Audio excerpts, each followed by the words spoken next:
Jadi berkegiatan di outdoor sebetulnya mempunyai sebuah manajemen yang jelas kalau mau dilakukan. Tapi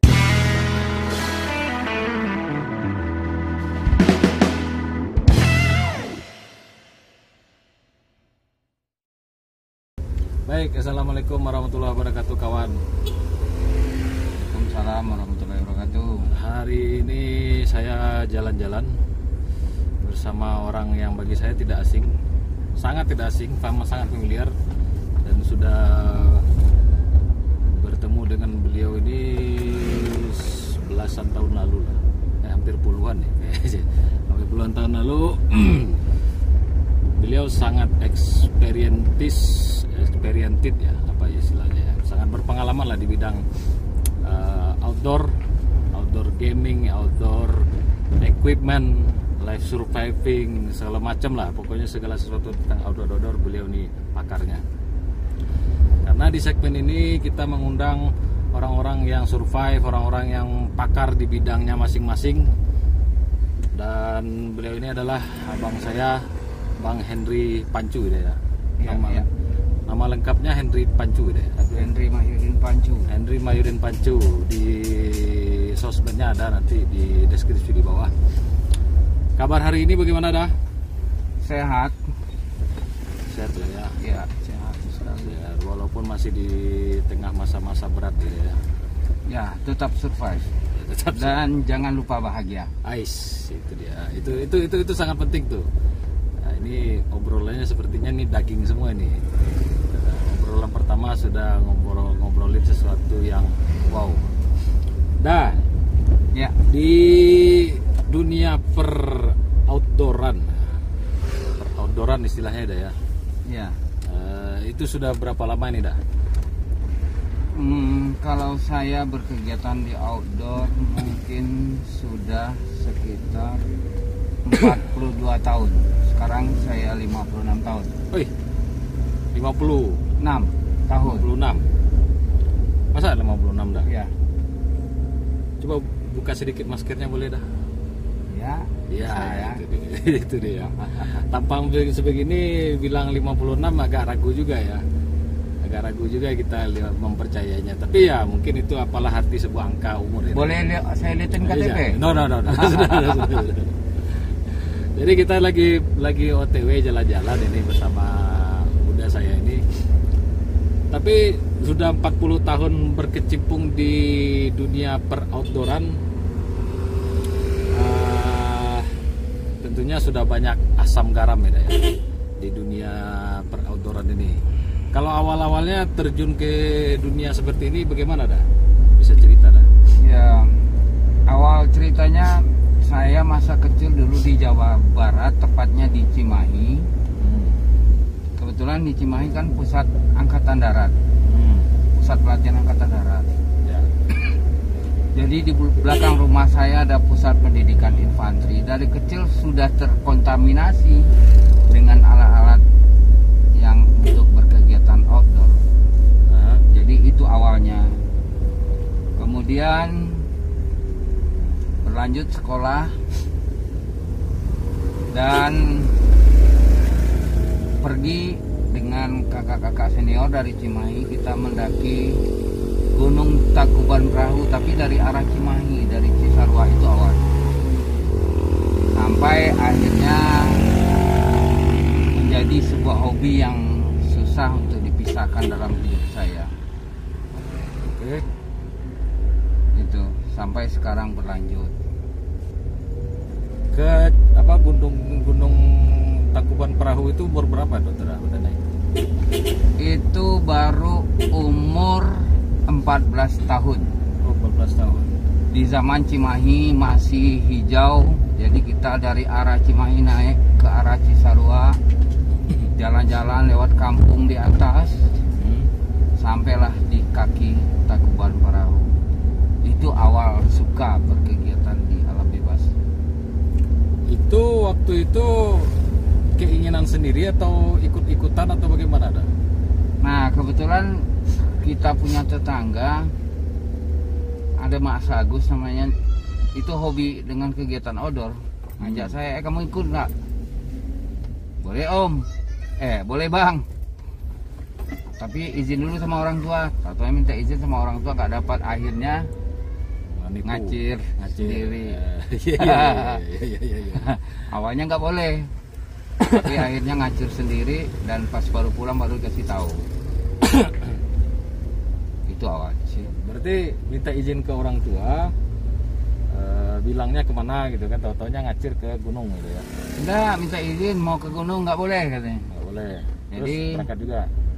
ya pas orang tua berangkat ke kantor, saya kabur tuh ke arah pasar atas Cimahi. Sudah ditunggu sama abang-abang itu, dan saya melanjutkan perjalanan. Itu 2 hari 2 malam. 2 hari 2 malam. Main-main di pinggang Gunung Tangkuban Perahu. Tahun berapa sih itu dah? Itu di sekitaran tahun 81. 81. Tentunya di tahun segitu treknya sadis ya? Masih natural. Masih natural. Cimahi itu masih sejuk, masih pokoknya bagian Cisarua ke sana masih banyak kebun-kebun sayur. Kita lewat kampung, keluar kampung. Dan nginapnya biasanya kita di kebun orang. Nah, sampailah di kaki Gunung Tangkuban. Itu berapa orang waktu itu? Kita ada orang 9. Di hari kedua saya ada pengalaman lucu. Karena nasi zaman itu kan belum ada makanan-makanan instan kayak sekarang. Ya, betul. Nah, kami bawa nasi itu udah agak mulai basi. Saya makan tuh nasi. Nasi basi dimakan. Nasi agak basi. Oh, agak basi. Masih ingat sampai pakai sambal terasi sama lalapannya, termasuk daun kemangi. Oh, pas pulang di rumah udah sakit perut. Oh, tapi memang sakit perut habis itu ya. Mencret atau mencret. Iya. Nasinya yang bermasalah, kalau sambalnya nggak masalah. Itu pengalaman pertama. Karena di zaman itu makanan memang sudah ada, tapi malumlah anak-anak tentara nggak tentara biasa-biasa aja. Jadi kita perbekalan paling di samping nasi, terus ada TB kayak gitu, makanan tambahan dari militer. Oh ya, diambilin ya. Reaksi orang tua pertama kali bagaimana dah? Tahuan udah nih, nah ya, dari mana? Dari gunung. Mau marah bagaimana? Ya, mau ketawa nggak lucu juga. Iya.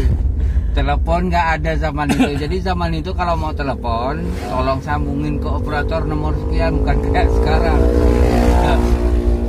Nah, udahlah. Akhirnya disetrap lah saya.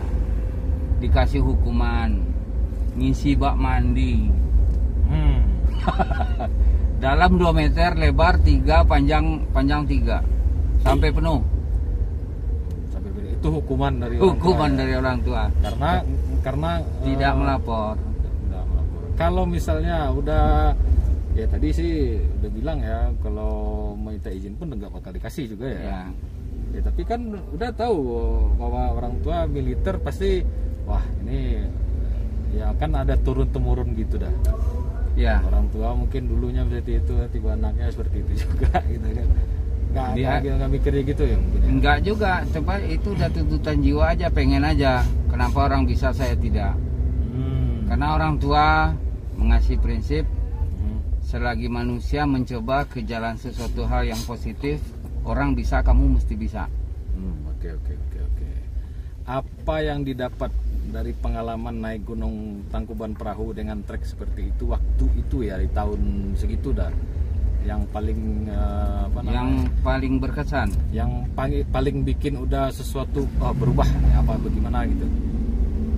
Yang paling bikin berubah itu masalah cara berpikir, bahwa ternyata dari jauh gunung itu dari arah Cimahi kan punggungan sebelah utara barat ke sebelah barat kalau nggak salah. Kalau salah tolong koreksi saya.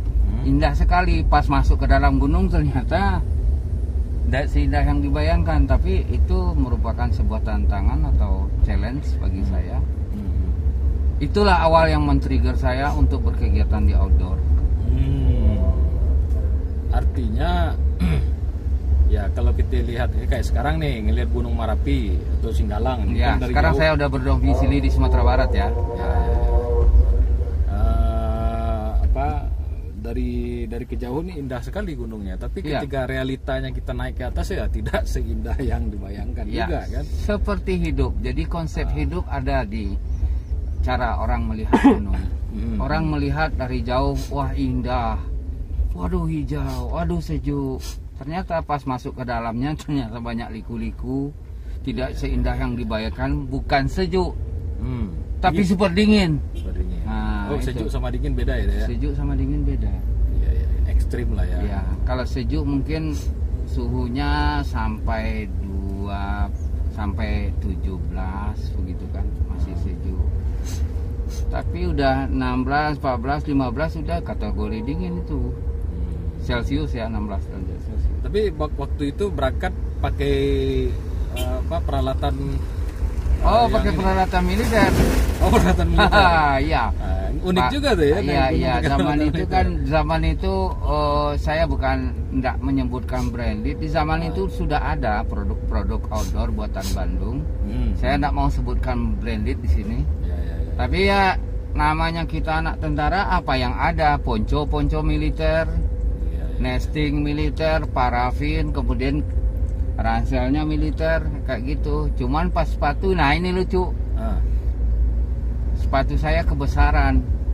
Terlalu besar. Iya, karena yang punya bapak. Sepatu bapak dilariin. Karena besar, akhirnya susah jalan di lapangan. Nah, keluhnya gimana? Akhirnya dikunci sempit semua itu sepatu, dikasih kaos 2 lapis. Baru enak jalan. Ya, kayak gitu. Seru juga ya tahun. Saya enggak terbayang juga, karena almarhum bapak juga dulu pernah cerita naik Merapi itu tahun 75. Dia bilang waktu masih ada fotonya, masih ada. Sampai sekarang saya simpan. Bahwa trek yang ada di tahun segitu tidak semulus atau tidak sebagus sekarang. Dulu itu kayaknya kita cari jalan sendiri gitu ya. Kita biasanya minta tunjuk sama petani di lereng gunung. Kalau ke sana kemana lewatnya? Jadi kalau bahasa Sunda, badai kaditu teh kemana lewatnya, Bapak? Biasanya petani menjawab, kadieu kaditu. Tapi for information, Uda ini memang orang asli Minangkabau, asli Batu Sangkar ya? Iya. Tapi lahir dan besar di Bandung ya? Iya. Di Bandung. Ya. Sekarang balik kampung dan bahasa ibunya 2, 1 bahasa Minang, 2 bahasa Sunda. Bahasa Sunda. Tapi fasih sekali bahasa Sunda ya? Ya, 27 tahun memakai itu. Tapi setelah Tangkuban Perahu, kemana lagi habis itu treknya? Setelah Tangkuban Perahu, waktu itu saya pindah ke Sumatera. Di SMP, karena orang tua bertugas ke daerah lain, saya pindah ke Sumatera Barat dan naik Gunung Merapi. Penyakit yang udah dapat di Jawa Barat, bawa lagi sini. Bawa lagi penyakitnya, kambuh lagi ke Gunung Merapi di sini sama kawan-kawan. Merapi itu tahun berapa naik Merapi pertama kali? Saya naik Merapi pertama kali tahun 83. 83. Iya. 83. Itu rutenya dari, saya masih ingat ada satu warung di Kota Baru, rumah makan. Mohon izin saya sebutkan karena rumah makannya udah tutup. Rumah makan Citra. Citra ya. Jadi disitulah saya mangkal cari kawan-kawan, bergabung di warung makan itu, sambil makan, sambil kenalan, dan itu peralatan sangat sederhana, belum apa-apanya dengan orang-orang adik-adik sekarang. Masih tetap pakai alat militer. Zaman itu nggak kebeli barang-barang outdoor. Karena barangnya mahal. Iya. Akhirnya naik gunung. Rutenya dari Pasar Kota Baru itu naik ke rel dan dulu melapornya ke Polsek. Ke Polsek dulu kita naik. Ditanya kamu orang mana? Nah semua ditanya. Bukan di posko yang ada sekarang ya? Bukan. pos ranger belum ada. Mungkin petugasnya juga belum lahir. Tahun 83 ya. 83. Kawan-kawan umur berapa itu 83? Silakan komentar di bawah kalau ada yang seleting sama Uday. Ya. 83 jadi 83 dan Marapi sekarang ini naik kapan terakhir dah? 2 minggu yang lalu. 2 minggu yang lalu. Apa yang membedakan Marapi dulu dengan Marapi sekarang dah? Pertama, orangnya. Kalau dulu, tekanan kita dulu. Ya. Oke. Orangnya, kalau dulu kita sesama pendaki itu responnya atau tanggapannya kepada sesama pendaki itu sangat bagus. Saya lanjutin. Karena ini pengalaman saya di Sumatera Barat dan saya orang walaupun asli Padang, tapi saya mencari kawan di kaki gunung itu sangat gampang dan saling menghargai. Kalau pada hari ini orang yang datang berkelompok-kelompok dan biasanya responnya terhadap alam ya? Sesama pendaki dan kemudian ke alam itu agak kurang. Tak kenapa. Contoh, buang sampah sembarangan aja. Ya, termasuk buang air besar.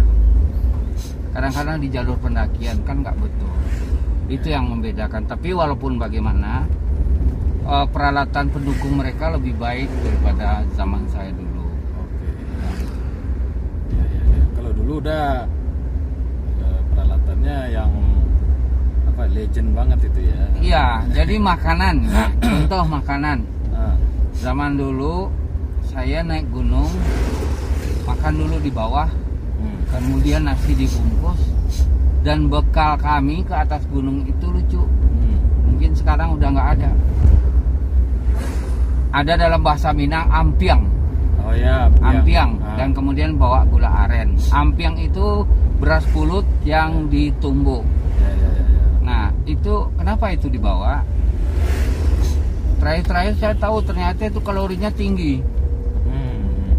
Jadi kalau sampai di puncak gunung tinggal panasin air, siram ampiang, dikasih gula aren, sudah makan kenyang itu.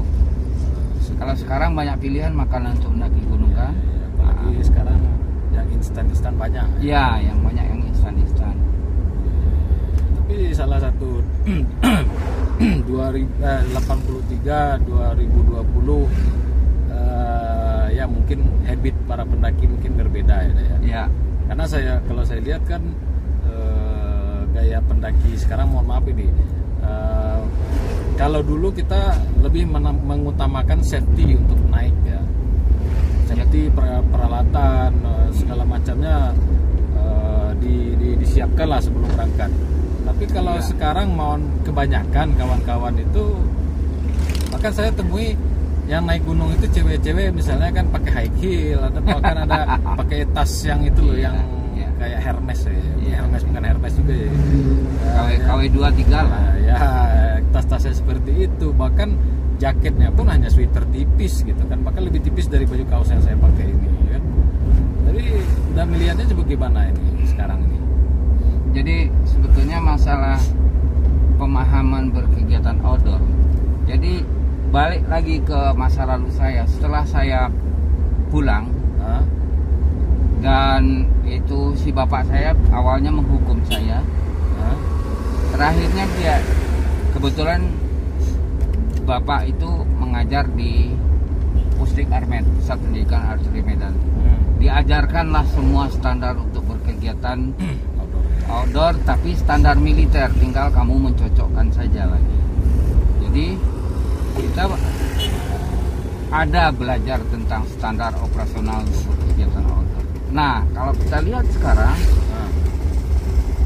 dengan keluarnya program acara TV, salah satu TV, tapi saya tidak sebutkan nama, film ya, akhirnya menjadi trendsetter.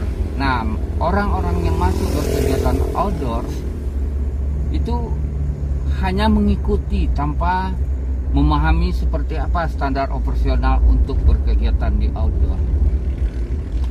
Dan mereka menyepelekan aspek-aspek seperti jaket, kemudian masalah standar safety sepatu, celana, baju dan semuanya. Seolah-olah gunung menjadi tempat rekreasi temporari. Sebetulnya gunung adalah wisata minat khusus. Jadi masalah cara berpikir saja. Itu bedanya. Lebih banyak yang ikut-ikutan juga ya. Iya, jadi yuk, gitu kan. Jadi karena sekarang dengan adanya berkembang media sosial, kemudian ada salam-salam dari ketinggian sekian untuk salam hormat untuk Bunda dari di PKB Pekanbaru umpamanya. Itu yang membuat mendaki gunung menjadi sebuah kegiatan yang disukai oleh generasi muda, tetapi kadang-kadang tidak semua ya, tidak semua pendaki gunung yang tidak memahami tentang kegiatan outdoor. Tapi kalau dinilai 1 sampai 10 hanya 30%, 1 sampai 100, 30% saja yang paham. Yang 70 hanya menjadi follower atau pengikut. Atau pengen eksis di medsos. Ya, saya foto di puncak gunung bukti eksistensi diri dia lah. Tapi kadang-kadang melupakan standar safety yang sudah dianjurkan. Bahkan untuk naik gunung itu sebenarnya tidak main-main juga ya. Karena kita berada di alam liar, dan kadang-kadang sesuatu itu unpredictable juga kan. Betul. Apalagi sedangkan kita membawa perlengkapan atau perkakas yang sangat safety pun kadang-kadang segala sesuatu mungkin saja terjadi, apalagi tidak gitu ya. Iya, jadi sebetulnya di saat seseorang paham bahwa kegiatan outdoor adalah kegiatan khusus, perlengkapannya juga khusus. Jadi dan strateginya juga khusus, ya. Perlengkapan khusus, strategi juga khusus, cara berpikir juga khusus. Kenapa begitu? Karena di kegiatan outdoor itu biasanya mengacu kepada 4 acuan.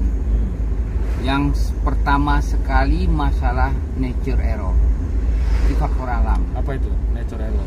Ya bisa umpamanya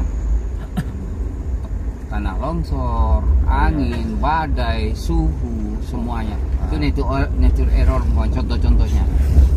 Kemudian human error, ini faktor manusia. Manusia ini belajar atau enggak? Nah, kalau belajar dia paham mengurangi risiko. Pemahaman pengurangan risiko ini sangat perlu. Sesudah human error adalah technical error. Technical error. Jadi beberapa teknik mendaki, metodologi mendaki ada di sini. Termasuk di dalam ini kemampuan survival. Mental lah ya. Survival. Dari teknik survival macam-macam, termasuk teknik rescue, teknik macam-macam semuanya. Nah, yang terakhir adalah equipment. Faktor alat.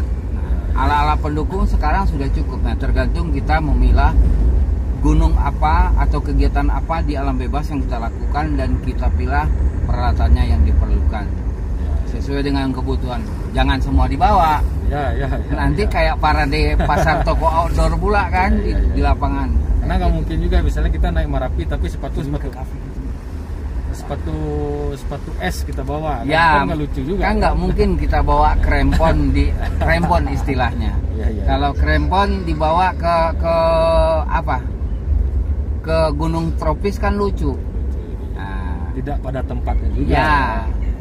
Seperti pakai apa itu?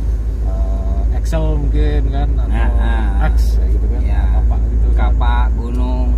Tapi ya itu biasanya orang yang bisa memilah kebutuhan alatnya biasanya dilandasi dari pemahaman tentang berkegiatan di alam bebas. Seperti yang saya bilang tadi, ini kegiatan khusus, alatnya juga khusus, pemilihan alatnya juga khusus. Tidak sembarangan. Oh, mentang-mentang outdoor mau dibawa, udah jelas ke gunung pakai life jacket. Lucu jadinya kan. atau pelampung gitu atau ya. pelampung ya. Ya, ya, ya. Tapi kalau berkegiatan di air udah baru lagi kita dimuncul. Jadi sebetulnya pemahaman tentang itu yang perlu dikuatkan.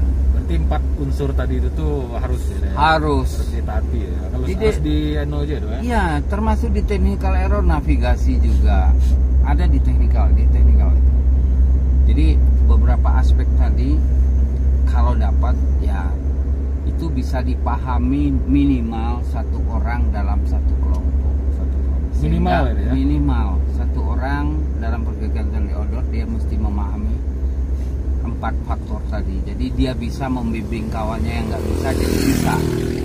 Nah disinilah life experience-nya seperti itu. Transfer of knowledge-nya atau pemindahan pengetahuan dari yang satu ke yang lain. Jadi sehingga berkembanglah pemahaman tentang berkegiatan di outdoor. Seperti Tapi itu. kalau kayaknya misalnya gini dah. Misalnya satu grup isinya 5 orang misalnya kan. Ya. Hanya satu orang yang menguasai teknikal segala macam lah. Ya. Nah,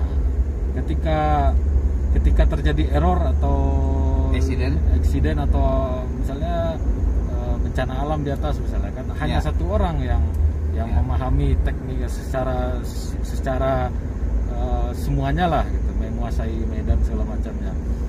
Ketika yang 4 orang lagi ini idealnya sikapnya seperti apa? Nah, apakah dia Jadi- mencari jalan sendiri kah atau dia harus patuh kepada satu komando atau gimana?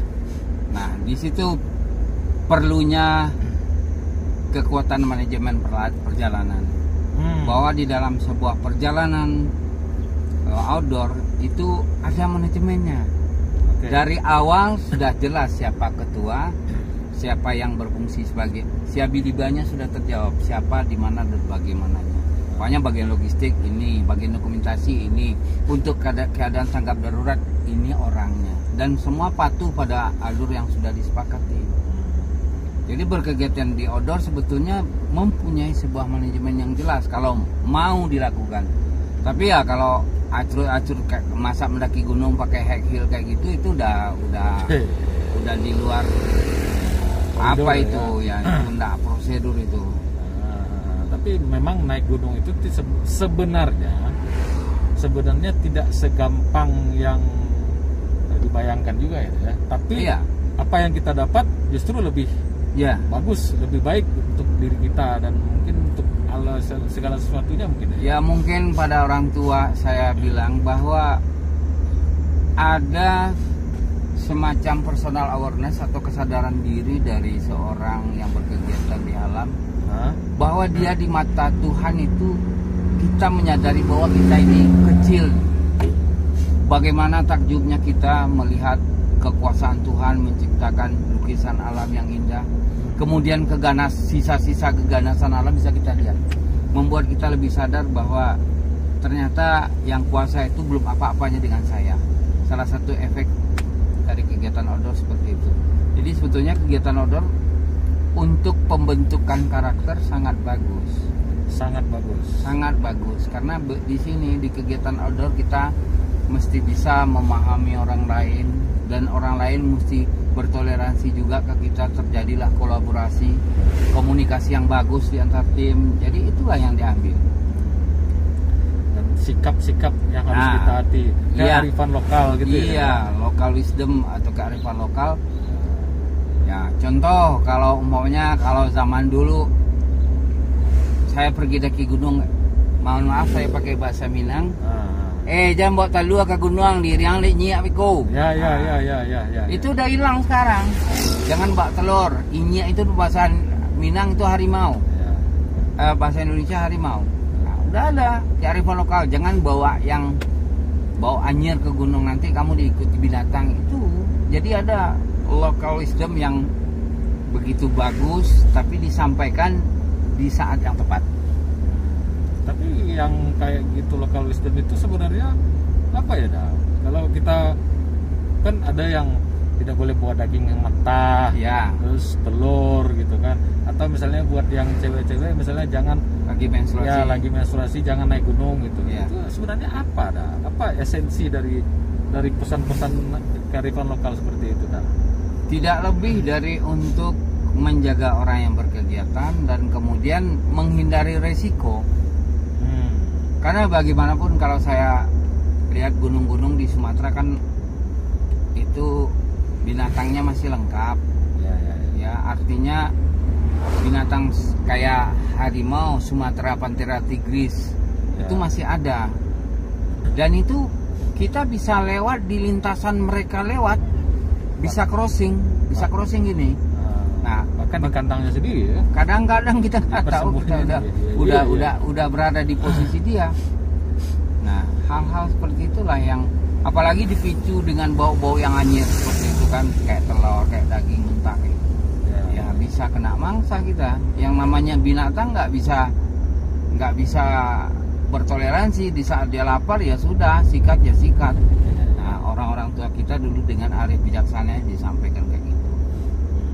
Mungkin lebih kepada cara kita untuk menyikapinya dan bagi cara kita untuk beretika di gunung alam bebas. Ya, itu masuk akal juga sih. Iya.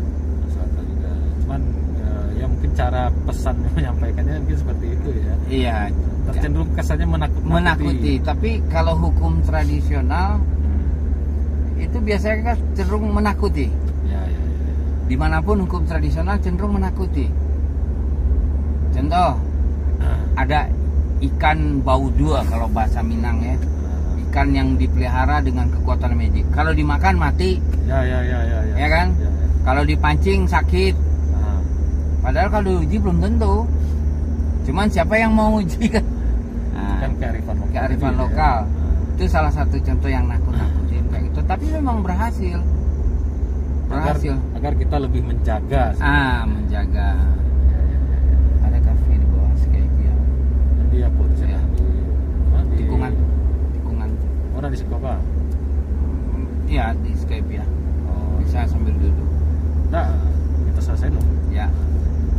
Nah, jadi kan itu dari tahun 81 tadi ya. 80. Pertama kali masuk 83. mengenal alam liar. Nah, sekarang bukan menyerempet sih. Goal settingnya tuh sudah on the track lah. Sekarang kegiatan sebagai di bidang outdoor operator ya. Iya. Operator dan perlengkapan yang digunakan yang ada pun ya, semuanya sudah standar gitu ya. Iya. Nah, sekarang ya kan rata-rata pemakai atau user udah itu kan kebanyakan kan milenial ini. Nah, milenial dia mau naik gunung minjam peralatan yang udah miliki gitu kan, sekian berapa lama gitu kan. Ya. Kalau udah lihat tipe-tipe seperti apa yang kebanyakan yang datang ke tempat wisata? Apakah mereka datang, pinjam tenda, pinjam peralatan gini ya, saya naik gunung 2 hari. Nah, otomatis kan sebagai provider lah, katakan begitu ya, provider tentu karena udah punya skill pengalaman seperti yang sudah 40 tahun lebih, tentu salah satunya untuk mengedukasi mereka yang baru-baru ini ya. Iya. Nah, seperti apa yang udah lihat nih tipe-tipe pendaki-pendaki yang sekarang ini? Ya, kebiasaan seperti itu. Yang membawa untuk mendaki gunung itu biasanya dia sudah punya pengalaman. Ada leadernya berarti ya? Ada leadernya biasanya. Ya, kemudian dia membawa istilahnya anak-anak perdana. Biasanya melalui dia belajar, tapi saya juga memberikan semacam pelatihan praktis untuk mereka bagaimana kalau di gunung, kemudian informasi gunung, jalurnya seperti apa, kalau terjadi apa-apa jarak antar kamu mesti sekian, kemudian sumber air seperti itu. Jadi diberi pemahaman standar dulu untuk gunung-gunung khusus di Sumatera Barat, karena rank cover penyewaan peralatan outdoor saya atau rental tenda camping dan sebagainya itu Sumbar Riau Jambi. Nah, biasanya datang kayak gitu, ada leadernya satu orang. Jadi kita kasih tahu sama leadernya, ya udah dia yang menata sendiri. Pernah nggak ada yang blank sama sekali nih? Ada ya? Jadi pinjam tenda, tapi tolong diajarin masang tenda.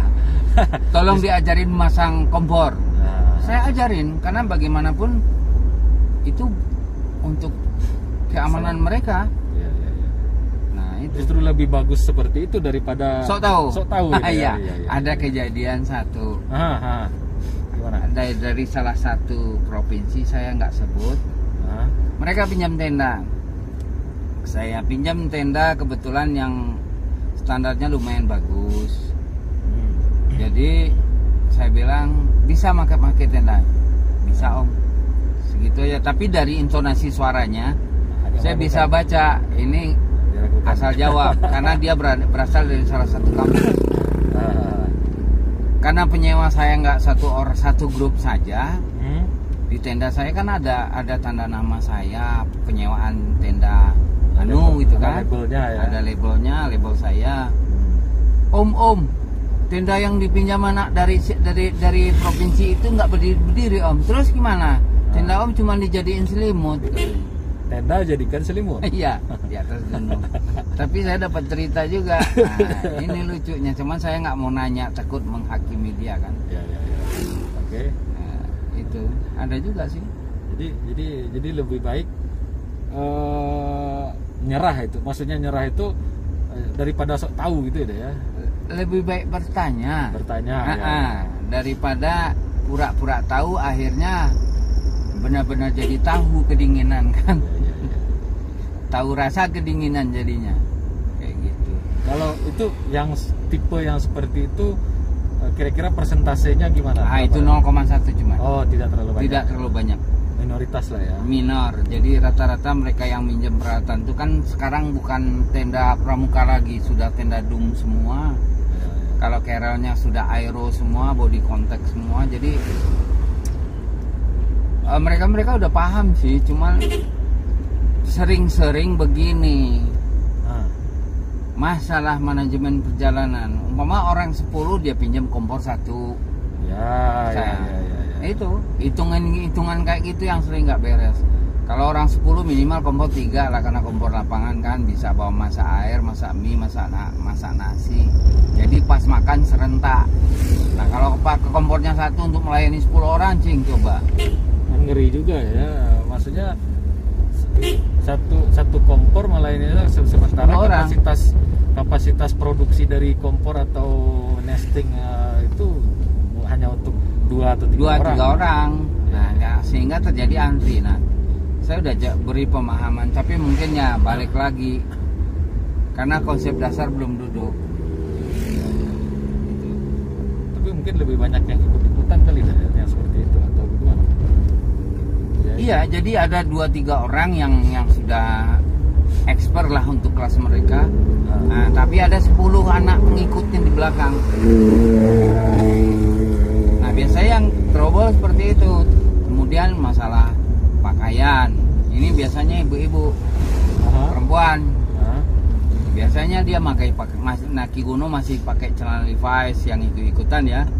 Bukan yang expert. Nah, nanti saya kasih tahu. Kalau naki gunung nggak usah pakai ini, pakai training aja, pakai legging lebih aman, lincah kamu. Kalau pakai Levi's nanti kram, saya bilang. Oh gitu ya om ya, iya. Biasanya saya kalau untuk anak perempuan sih sampai masalah tisu basah, yang antiseptik, sampai kalau umpama kalian melakukan pendakian beberapa hari, bawa pampers dewasa saja, jadi sekali pakai, nanti sisanya dikumpulin, masukin lagi dalam carrier, jangan dibuang di gunung ya. Jadi sangat praktis, higienisnya juga terjaga. Itu salah itu mungkin itu garis secara besarnya pembeda antara zaman old dengan zaman now, gaya pola pendakian gitu ya. Iya. Jadi kebanyakan sih yang zaman sekarang karena sudah instan, semuanya sudah bisa dibeli. Kalau zaman kita dulu semuanya kan masih apa adanya. Dan ada efek positifnya. Endurance-nya atau daya tahan orang jadul biasanya akan lebih tahan daripada anak-anak sekarang. Kenapa? Karena memang kita minim alat. Ya, ya. Nah, anak-anak sekarang udah pakai sleeping, udah pakai matras, udah pakai tenda yang double cover, tambah lagi flysheet, ya udah nyaman seperti dalam rumah. Zaman kita dulu kan tendanya tenda pramuka, Pak. Kadang-kadang terpal malah ada.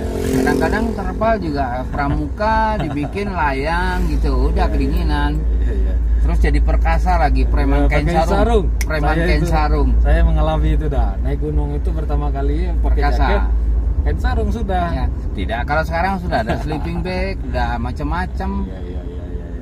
Jadi jauh lebih enak. Tapi ya itu, kebanyakan anak-anak sekarang yang ikut-ikutan itu terlalu menyepelekan Faktor safety. safety itu ya. Tapi kalau yang sudah, saya tidak menuduh seluruh ya, Ah, tapi sebagian besar sudah paham bahwa ini alat standar gunung ini. Jadi memang di saat mereka sampai di gunung memang sudah tingkat kenyamanan jauh daripada zaman dulu. Kalau dia ikut prosedur sesuai dengan standar operasional, standar Ya. yang ada ya. Iya, Tidak ikut-ikutan dan tidak sok tahu lagi ya. Nah, itu yang gawat itu. Rajin bertanya. Rajin bertanya. Lebih baik kita tidak tahu daripada sok tahu ya. Iya. Karena ya Kalau sok tahu jadinya tahu rasa bagaimana dingin di gunung jadinya. memang memang yang saya temui juga ada yang seperti itu, maksudnya pergi naik gunung pakai high heel, kemudian pakai sweater tipis, tasnya tas jepitan, tas ketekan gitu. Dan Jadi- mereka baik-baik saja turun. Itu karena mungkin kebetulan saja Belum cuacanya- kena hipotermia. Belum hipotermia. Oke, oke. Jadi ya itu kan manusia juga mempunyai kemampuan daya tahan tersendiri, ada imun tersendiri. Tapi kan kalau berkegiatan apa nggak bagus kayak gitu juga. Jadi artinya yang pakai high heel naik gunung itu yang bawa dengan yang pergi itu sama, tidak tahu. Iya, iya. Nah, hanya ngikut-ngikut untuk ngambil foto aku di atas gunung kayak gitu. Iya, wah, pencitraan ya. Nah, pencitraan, sering Seolah benar-benar gitu ya. Sosial survive. sosial prestis saja. Iya, iya. Jadi dicapai ke situ standar barang bawaannya rendah kayak gitu. Jadi kalau tapi memang kalau saya lihat sih bukan sebagai zaman udah tentu pasti beda dengan zaman saya gitu kan. Iya. Zaman saya dengan zaman yang sekarang ini pasti beda lagi. Iya, iya. Cara Mereka mengelola perjalanannya. mengelola perjalanannya ya, ya. Tapi salah satu efek efek psikologis dari apa sih yang sebenarnya yang dicari-cari dari naik gunung itu dah?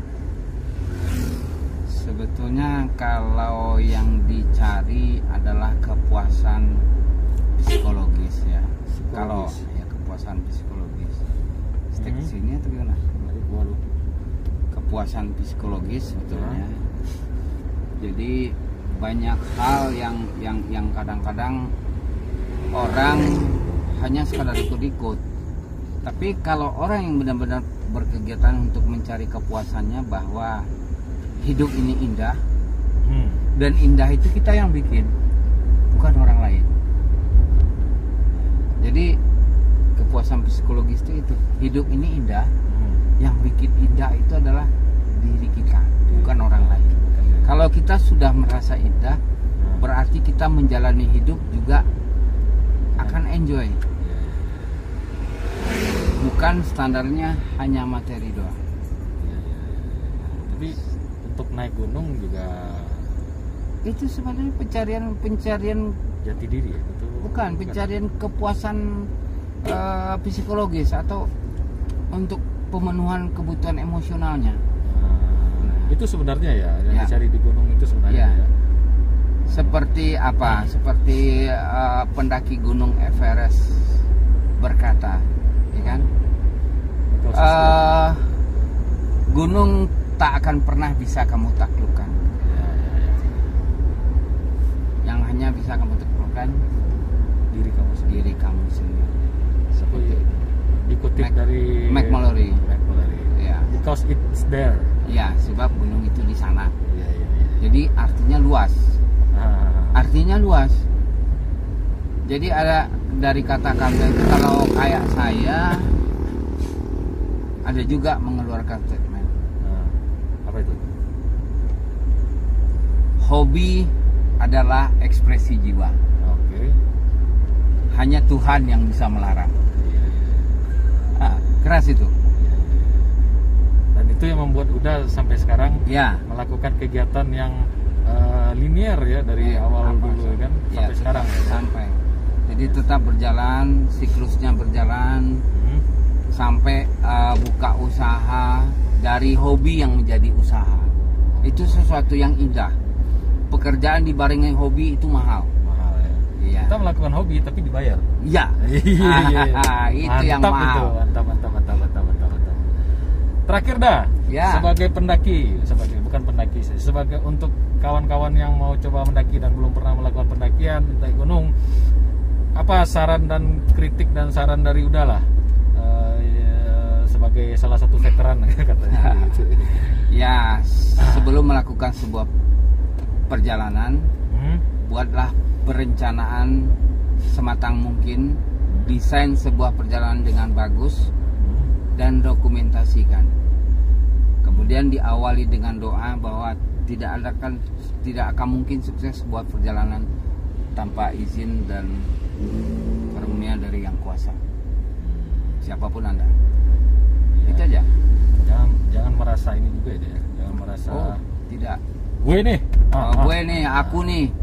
One man show jangan. Seperti itu. Dan itu dituntut juga kerjasama ya. Dituntut kerjasama, teamwork. Ya. Komunikasi efektif juga berlaku di situ. Oke, ini sudah 50 menit ngobrol sama Uda. Dan semoga itu sudah obrolan kita. Semoga ada sangat banyak manfaat sih, kalau bagi saya pribadi sih sangat banyak bermanfaat, karena saya ngobrol dengan Uda sudah kenal lama dan banyak hal-hal yang sangat-sangat positif yang saya ambil dari Uda, walaupun Uda tidak tahu sebenarnya kan saya mencuri dari Uda. Hidup ini adalah sebuah pembelajaran. Belajar bersama adalah anugerah. Ya. Iya, betul. Setuju dah. Itu saya kawan. Lagi-lagi terima kasih sudah menonton. Tempat Uda ini ada di deskripsi di bawah. Kalau kawan-kawan mau ke gunung-gunung di Sumatera Barat, silakan mampir ke tempat Uda. Mungkin tidak hanya melakukan sewa menyewa atau transaksi jual beli di situ, tapi sekedar nongkrong ngopi. Kopi Uda ini, kopi bikinan Uda dan Uni ini juara. Terima kasih. Assalamualaikum warahmatullahi wabarakatuh. Salam warahmatullahi wabarakatuh. Kan mau tahu model itu sudah 50 menit dah.